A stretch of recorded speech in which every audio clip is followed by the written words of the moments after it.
I was folding laundry in the guest room when I heard Jessica's voice carrying down the hallway from the master bedroom. Honestly, Michael, your mother dresses like she's 25. It's embarrassing when we go out together.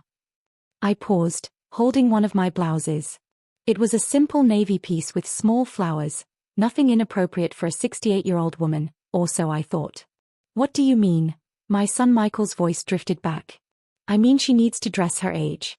The bright colors, the fitted clothes, people are going to think we can't afford to buy her proper old lady clothes.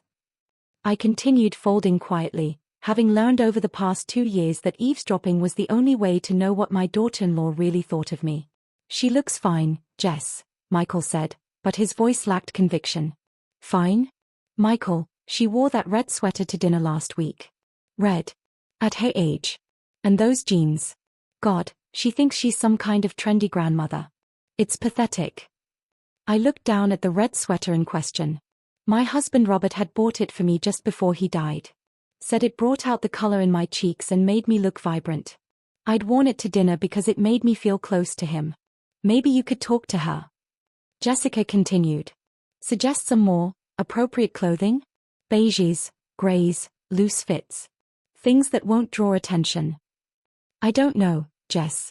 She's been dressing the same way since Dad died. I think it makes her feel better. Well, it makes me feel worse. I'm trying to build a reputation in this town, Michael. When people see your mother strutting around in clothes meant for women half her age, it reflects on us. I finished folding and quietly returned to my room. Jessica had been building her reputation since the day she married Michael 3 years ago. She'd convinced him to buy the biggest house in the nicest neighborhood, join the country club, and lease 2 luxury cars they couldn't afford. What Jessica didn't know was that I'd been quietly funding their lifestyle through what she thought were Michael's surprise work bonuses and unexpected promotions. The extra $60,000 per year that allowed them to live so lavishly? That came from the textile business I'd inherited from Robert and had been growing steadily for the past 5 years. Bloom Textiles wasn't just some small company Robert had left me. Under my management, it had expanded from a local supplier to a regional powerhouse with 3 manufacturing facilities and over 200 employees. But I preferred to work quietly from my home office, letting my managers handle the day-to-day operations while I focused on strategy and growth.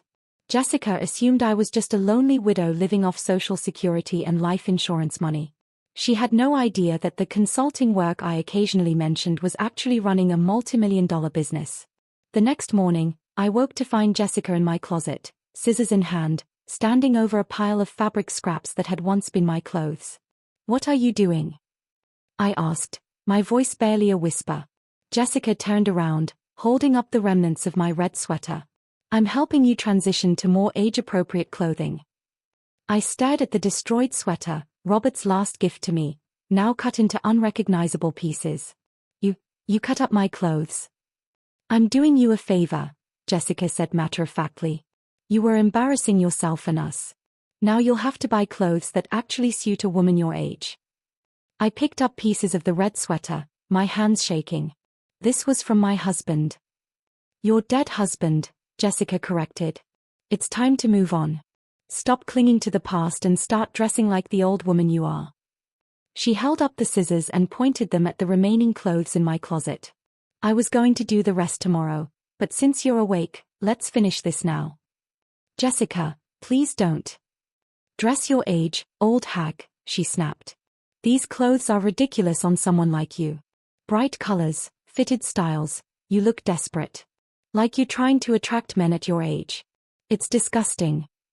I heard footsteps in the hallway and hoped Michael would intervene when he saw what his wife had done. What's going on? Michael appeared in the doorway, taking in the scene, his wife holding scissors, his mother kneeling on the floor picking up fabric scraps. I'm helping your mother update her wardrobe, Jessica said cheerfully. She needed a reality check about appropriate clothing. Michael looked at the destroyed clothes, then at me. Mom, what happened? She cut up my clothes, I said quietly, including the red sweater Dad gave me. Michael's face showed a flicker of recognition. He remembered the sweater, but then Jessica spoke up. Michael, your mother is being dramatic. These clothes were inappropriate for a woman her age. I was doing her a kindness. Mom, Michael said slowly, Maybe Jess has a point. You have been dressing a little young lately. I looked at my son, my only child, who I'd raised alone after Robert's first heart attack when Michael was 16, and felt something break inside my chest. Stop being dramatic, Michael continued. Jess was trying to help. Maybe it's time to embrace a more mature style. Jessica smiled triumphantly. Exactly. There are lovely clothing stores that specialize in clothes for older women. Comfortable, practical things in neutral colors. I stood up slowly, still holding pieces of Robert's sweater. You're right, I said quietly. It's time for me to embrace who I really am. That afternoon, while Jessica was at her book club, I drove to my office for the first time in 3 months. My assistant Laura looked surprised to see me. Mrs. Bloom. We weren't expecting you today. Laura, I need you to pull the employee files for Bloom Textiles East, I said. Specifically, I want to review the management structure and recent hiring decisions. What Jessica didn't know was that 6 months ago, I'd hired her as the event coordinator for our Eastern facility. She thought she'd gotten the job through a friend of a friend, not knowing that I'd orchestrated the entire thing. I'd wanted to give her meaningful work and help boost their household income without Michael knowing the money came from me. Also, I continued, prepare termination paperwork for Jessica Mitchell. Effective immediately. Gross misconduct and destruction of company property. Laura looked confused. I'm sorry, Mrs. Bloom, but we don't have any property damage reports for Ms. Mitchell. The property she destroyed was mine, I said. Personal property belonging to the company owner. I'll have documentation ready by tomorrow morning. That evening, I sat at dinner wearing one of the few outfits Jessica hadn't destroyed, a simple gray dress that made me look exactly like the old woman she wanted me to be. See? Jessica said, gesturing at my outfit. That's so much better. You look dignified now instead of desperate. Michael nodded approvingly. I have to admit, Mom, you do look more refined. Thank you, I said. I've been doing a lot of thinking about embracing my true position in life. Jessica beamed. I'm so glad you're finally seeing reason. Tomorrow we can go shopping for more clothes like this. There's a wonderful store called Golden Years Fashion that specializes in clothes for women in your situation. My situation, I repeated thoughtfully. You know, Jessica waved her hand vaguely. Retired, widowed, living on a fixed income. They have very reasonably priced clothes that won't strain your budget. I pulled out my phone. Speaking of my situation, I have some news to share. I showed them a photo from the local business journal's website, a picture of me receiving the Regional Businesswoman of the Year award 2 months ago. Michael squinted at the phone. Mom, is this you? Margaret Bloom, owner and CEO of Bloom Textiles, accepts award for outstanding business growth, I read aloud. Under Mrs. Bloom's leadership, the company has expanded from a single facility to 3 locations, increasing revenue by 340% over 5 years. Jessica grabbed the phone. This is a mistake. Bloom Textiles, that's where I work. Margaret Bloom is my boss's boss's boss. She's some rich old lady who never comes to the office. I am the rich old lady who never comes to the office, I said calmly. The room went silent. Michael was staring at me like I'd grown a second head. Mom, what are you talking about? I own Bloom Textiles, Michael. I inherited it from your father and have been running it since he died. Those work bonuses you've been getting? Those came from me. The promotion that allowed you to afford this house? I arranged that through my business connections. Jessica was scrolling frantically through the Business Journal article. No. This can't be right. Margaret Bloom she's important.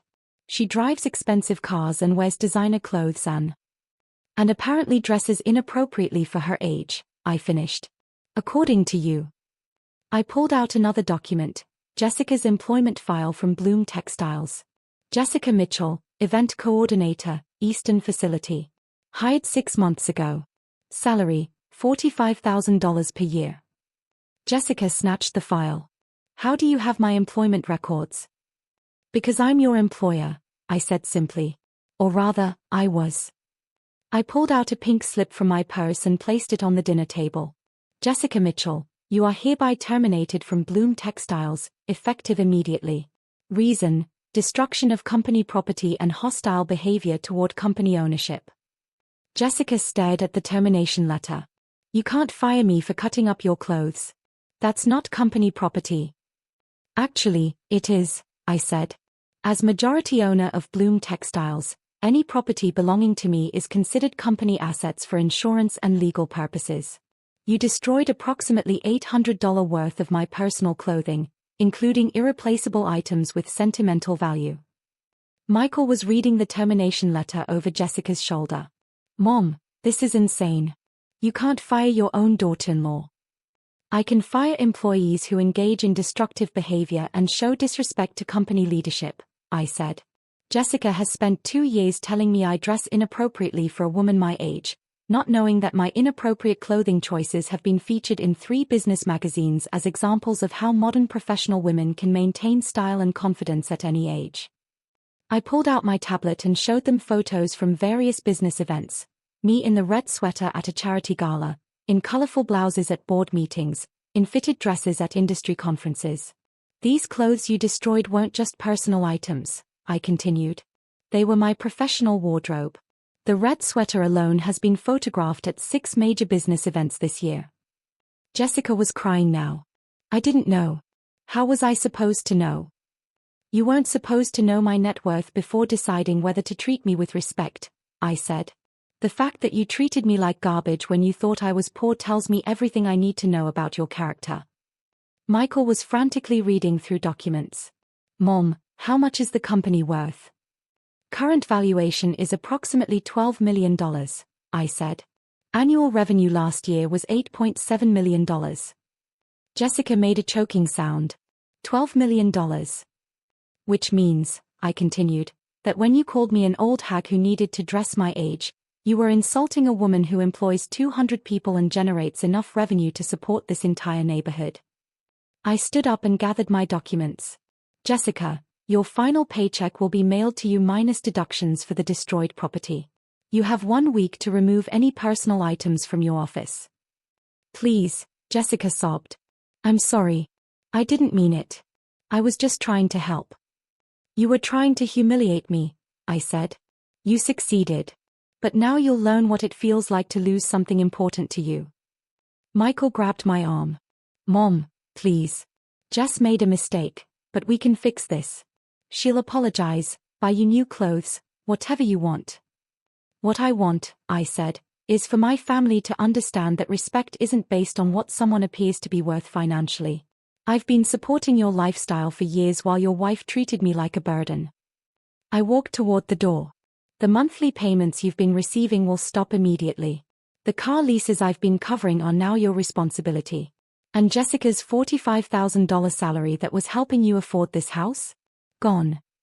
As I drove home in my Mercedes, the one I'd kept in a private garage to maintain my modest widow appearance, I could see Michael and Jessica through their window, having what appeared to be a very heated discussion. Tomorrow, I'd call my lawyer about updating my will. Michael would still inherit everything, but with conditions about how he treated family members. And Jessica? She'd just learned that the old hag she'd been tormenting was worth more than she'd ever dreamed. I hung up my gray dress and put on my favorite bright blue blouse, one of the few pieces she hadn't destroyed. In the mirror, I looked exactly like what I was, a successful businesswoman who'd built an empire while raising a son and mourning a husband. Some people, I reflected, never learn that you can't judge a book by its cover. But they always learn eventually, usually when it's too expensive to matter.